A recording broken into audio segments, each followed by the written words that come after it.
Assalamualaikum warahmatullahi wabarakatuh. Waalaikumsalam warahmatullahi Pak Ustadz yang saya muliakan, mudah-mudahan yang hadir mendapat rahmat dari Allah Subhanahu wa Ta'ala. Amin. Pertanyaan saya, Pak Ustadz, kalau kita lihat sejarah betapa orang-orang terdahulu itu begitu peduli ketika umat Islam terganggu di tempat-tempat orang-orang yang kafir, artinya teraniaya. Contoh-contoh tadi. Sebenarnya pada saat ini juga masih banyak cara individu-individu juga dia mau berjuang. Misalkan salah satu, saya nggak usah cerita, anak saya begitu pulang kuliah nanya, ayah aku mau jihad. Saya kaget dan tapi saya bangga. Saya bilang bagus kamu mau jihad. Cuman pertanyaan ayah, persiapan apa yang kamu miliki? Saya seperti mematahkan. Saya bilang, dulu waktu kamu sekolah dari SD, ayah sudah ngajarin kamu, suruh masuk untuk ikut bela diri. Tapi pada saat tertentu kamu udah nggak lagi. Sekarang, karena banyak orang yang memberikan satu masukan-masukan, bahkan kita tidak punya pemimpin yang menyatakan, ayo kita bela. Satu pun tidak ada sekarang yang seperti itu. Jadi kita mau berkiblat kepada siapa? Karena begitu banyaknya firqoh-firqoh yang kadang-kadang menggambarkan ketika kita banyak melakukan perintah-perintah Allah dan Rasulnya berpatokan pada Al-Quran dan Sunnah Rasul, semua orang juga mengaku berpatokan pada Al-Quran dan Sunnah Rasul. Saya ambil contoh sederhana. Ketika ada, mohon maaf di luar konteks sedikit, ciri-ciri kiamat salah satunya akan turun dari turunan Nabi Muhammad yang namanya sama, ayahnya juga sama. Nah, ini saya melihat kalau kita saya melihat bahwa ini semacam palsu hadisnya. Tapi memberikan gambaran gitu. Nah, pertanyaan saya, bagaimana kita untuk bisa juga peduli dengan umat-umat kita yang teraniaya seperti kemarin? Melalui doa, kan tiga yang kita lakukan dengan tangan, dengan lisan, dan selemah-lemahnya dengan doa. Kadang-kadang kita belum berbuat sudah berdoa. Gitu. Mohon penjelasan. Terima kasih. Baik, jihad teman-teman sekalian adalah sebuah ibadah yang mulia. Dari tadi kita jelaskan ini masalah jihad yang sesuai dengan syariat ya. Karena kita sedang membahas sejarah manusia terbaik, Nabi Muhammad SAW. Ini bukan kita larikan kepada individu-individu yang merusak nama jihad. Seperti misal kasus, ada teman-teman kita yang bom bunuh diri, alasannya ini jihad. Ini demi Allah dusta. Bukan jihad ini. Tidak pernah ada perintah Nabi SAW boleh bunuh diri untuk membunuh musuh. Dari mana ini? Mana dalilnya? Gak ada. Kalau kita bawa bom di kancah peperangan, lempar ke musuh, kita kena percikannya mati, nah itu mati syahid. Tapi kita bom diri kita mengatakan kita mati syahid dari mana? Bahkan ini sangat kental dengan ciri orang-orang khawarij. Yang Nabi SAW sudah ingatkan, hati-hati dengan orang-orang yang diistilahkan dengan khawarij. Sampai kata Nabi SAW, mereka adalah anjingnya api neraka. Ada bahasan sendiri tentang masalah itu. Bahkan kata Nabi SAW akan keluar di umatku khawarij. Yang mereka, kalian cemburu sholat mereka dengan sholat kalian. Kalian cemburu lihat sholat mereka. Cemburu dengan bacaannya. Tapi mereka keluar dari agama lebih cepat daripada anak panah dari busurnya. Gitu kan? Cepat sekali. Cirinya Nabi SAW sebutkan. Mereka adalah sufahaul ahlam. Mereka itu orang-orang yang bodoh dari agama. Dan juga masih sangat muda. Gitu kan? Banyak kelompok-kelompok yang menisbatkan diri kepada Islam mengatasnamakan jihad. Cirinya ada pada ini. Ulama-ulama pun pakai dibunuh sama mereka. Gitu kan? Jelas sekarang, banyak sekali.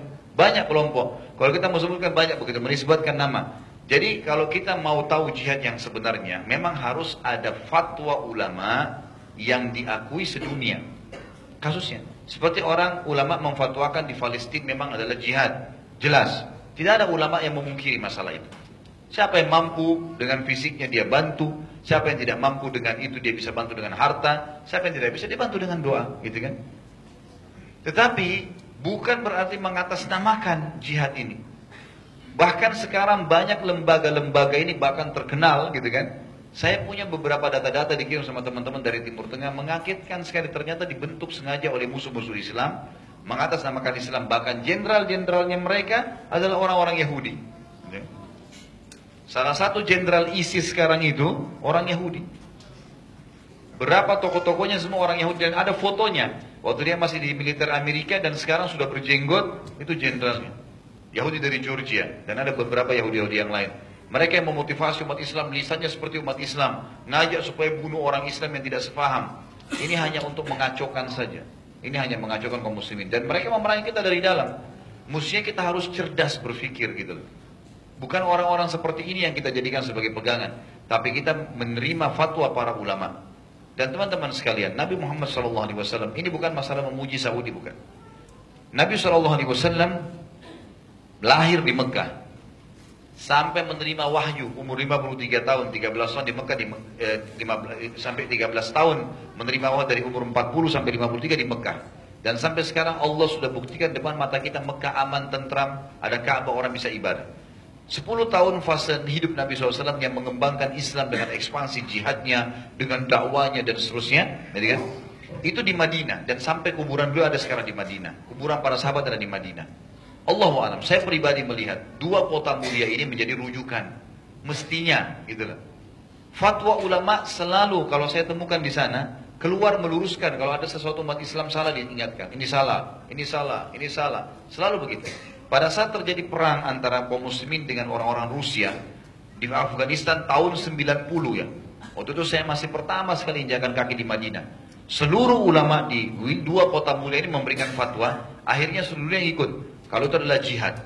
Bahkan pada saat itu saya masih ingat, siapapun yang mau pergi dibantu oleh kerajaan Saudi. Pernah mahasiswa kami itu dapat penawaran, tapi itu tahun 90 ya, waktu masih lawan Rusia. Saya tidak bicara di atas tahun 93 yang sudah fitnah antara kaum muslimin terjadi di situ. Setelah Rusia keluar, ini pada saat itu. Karena setelah itu malah para ulama memberikan fatwa itu kesalahan, kena perang antara kaum muslimin, gitu kan. Tapi ini sebelumnya, itu ada contoh. Artinya saya mau sampaikan teman-teman sekalian, kalaupun mau jihad, maka kita paling pertama fahami dulu hukum-hukum jihad itu, belajar dari para ulama-ulama kita apa itu jihad, fadilahnya, hukum-hukumnya, gitu kan. Bagaimana dia bisa terjadi, karena cuma dua, ada fatwa dari para ulama yang terkemuka, dan itu memang disepakati oleh umumnya ulama mayoritasnya. Yang kedua adalah perintah dari seorang pemimpin muslim, raja atau khalifah, atau kita mungkin sekarang presiden, yang menyuruh untuk bergerak. Maka sudah masuk dalam fardu ain. Ini yang ada. Selain daripada tidak dikatakan jihad. Tidak dikatakan jihad gitu. Jadi kita kalaupun sama semangat, oke, belajar. Belum ada waktunya ya kita niat kepada Allah Subhanahu wa taala, dan cukuplah kita jalankan sabda Nabi sallallahu alaihi wasallam, "Man talaba asy-syahada bis-sidq, ballaghahu Allahu manazil asy-syuhada wa in mata ala firash." Siapa yang tulus menginginkan mati syahid dalam hatinya, betul-betul dia ingin Allah karunia itu pada dia, maka Allah akan berikan dia kedudukan mati syahid, orang mati syahid walaupun dia mati di atas ranjangnya. Artinya memang akan ada datang zaman di mana tidak ada jihad. Kita susah untuk mendapatkannya, kayak kasus sekarang. Kita mau berpegang pada siapa? Belum ada fatwa ulama. Itu akan mendunia kok fatwanya itu, tapi memang belum ada. Tidak ada yang keluar fatwa ulama. Kasus di Syria, kasus yang terjadi di Palestina, fatwa ulama mengatakan fardu ain bagi penduduk setempat, fardu kifayah bagi orang-orang yang dari luar. Mereka berusaha nanti akan memperbaiki itu, membantu, berusaha gitu. Tapi di sini yang perlu digarisbawahi adalah tunggu fatwa para ulama. Cuma umat Islam tidak boleh lalai teman-teman. Yang Bapak lakukan tadi sangat bagus. Anak yang disuruh belajar bela diri, wajar. Allah mengatakan dalam Al-Quran, A'udzubillahi minasyaitonir rajim, wa'iddu lahum mastata'tum min quwwah. Ya, Allah mengatakan persiapkan dari apa yang kalian mampu. Keterampilan bela diri, memanah, apa saja yang kita bisa lakukan, yang kita tahu, wajar kok itu, gitu kan? Wajar saja. Kita mengenal, oh jenis-jenis senjata yang dipakai dalam peperangan sekarang, wajar sekali. Nabi SAW, tapi kita bukan buat kerepotan ya, bukan keributan sama sekali. Karena Nabi Islam tidak boleh memberontak, haram. Tidak boleh memberontak pada pemerintah atau membom di tempat aman kayak Indonesia, itu ngawur itu. Sana ke Palestina sana, lawan tuh Israel, gitu. Jangan di sini bom-bom, gitu kan. Lalu alasan buat cuplikan kalau mereka itu sudah masuk di surga sekarang. Surga mana ya? Gitu. Surga yang di karang-karang sendiri, gitu kan. Gak mungkin lah gitu. Jadi kita baca hukum-hukum syar'inya, punya persiapan-persiapan individual, Kalau ada waktu dibutuhkan gitu kan, itu bisa terjadi. Sambil kita meminta kepada Allah Subhanahu wa taala diberikan kesempatan untuk mendapatkan syahadah itu dengan tulus dari hati kita. Tapi insya Allah tetap saja ya, dari hadis-hadis Nabi SAW tetap saja akan kembali masa kejayaan itu. Hanya sekarang kita masa transisi memang. Dan saya melihat umat Islam ini sekitar 90 tahun lebih saja kita lalai dari agama kita. Sebelumnya kita masih kokoh kok. Jadi kan sampai khilafah Utsmaniyah. Makanya tadi saya dari awal pertemuan saya ingatkan, teman-teman coba ikutin deh. Ikutin si Jihad Turbani itu. Coba lihat cuplikan-cuplikannya. Maka nanti Anda akan terbuka wacananya. Oh ternyata beginilah kiprah muslimin ya. Terutama sudah diterjemahkan serial Sultan Sulaiman Kanuni. Dengan ayahnya namanya Sultan Salim I. Luar biasa itu. Saya sampai netesin air mata dengar ceritanya itu.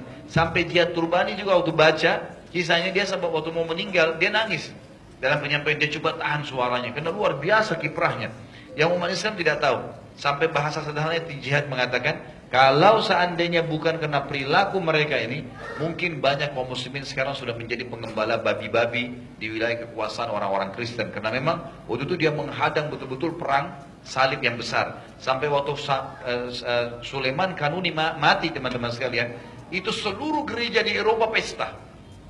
Semua gereja pesta pada saat itu, ngerayakan. Dan mereka dengan terang-terangan mengatakan, sungguh kegembiraan yang paling besar bagi pasukan salib pada saat Sulaiman mati. Kiprahnya besar. Kalau saya ceritain panjang, ya kan itu.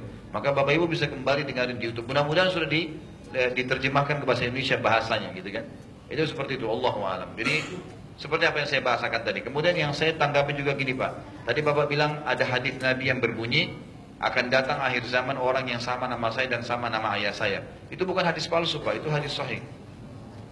Itu tentang Imam Mahdi. Kata Nabi SAW, akan keluar di kota ini, di Madinah, seseorang dari keturunanku yang namanya seperti namaku, Muhammad. Dan nama ayahnya seperti nama ayahku, Abdullah. Dan keperawakannya, wajahnya, tubuhnya, kulitnya semua sama dengan aku. Tetapi akhlaknya tidak sama dengan akhlakku. Gitu kan? Karena tidak mungkin ada orang yang sama dengan akhlak Nabi SAW. Dalam hadis lain dikatakan, Allah akan mengubah dia menjadi orang yang baik dalam sehari semalam. Sehari semalam. Nah itu hadisnya adalah setelah Dajjal membuat kerusakan di muka bumi, maka barulah keluar si Mahdi ini dari Madinah. Dia keluar diikuti oleh 300 orang dari kota Madinah, lalu dibayar di Mekah, kemudian bentuk pasukan untuk menyerang ya Dajjal yang sudah berkumpul di Babulut, sebuah wilayah di Israel sekarang, ya di Palestina. Kemudian di tengah jalan mereka akan mampir di Damaskus, dikata Nabi SAW, di sebuah masjid dikenal dengan Menara Putih. Dan pada saat itulah Isa alaihissalam akan turun sambil memegang sayap malaikat. Dan akhirnya Isa alaihissalam, kaum muslimin sudah tahu kalau itu zaman turunnya Isa, maka mereka akan mengatakan silakan, dipersilakan untuk jadi imam. Lalu Isa mengatakan imam dari kalian alaihissalam. Baru Mahdilah jadi imam pada saat itu. Kata Nabi Muhammad SAW dalam penutupan hadis, dialah termasuk manusia biasa yang di belakangnya Nabi sholat. Gitu. Lalu mereka bersama Nabi Isa dengan Mahdi ini bersama-sama menuju ke Palestina untuk menyerang pasukan Dajjal yang dipimpin pada saat itu oleh dia, yang diikuti oleh 70.000 orang Yahudi dari wilayah Khurasan ya, atau Iran sekarang. Itu memang ada hadis sahih. Jadi kalau saya rentet itu akan panjang Pak ya. Bapak bisa ikutin ceramah saya di YouTube, ada ceramah tentang tanda-tanda hari kiamat. Itu panjang lebar saya jelaskan.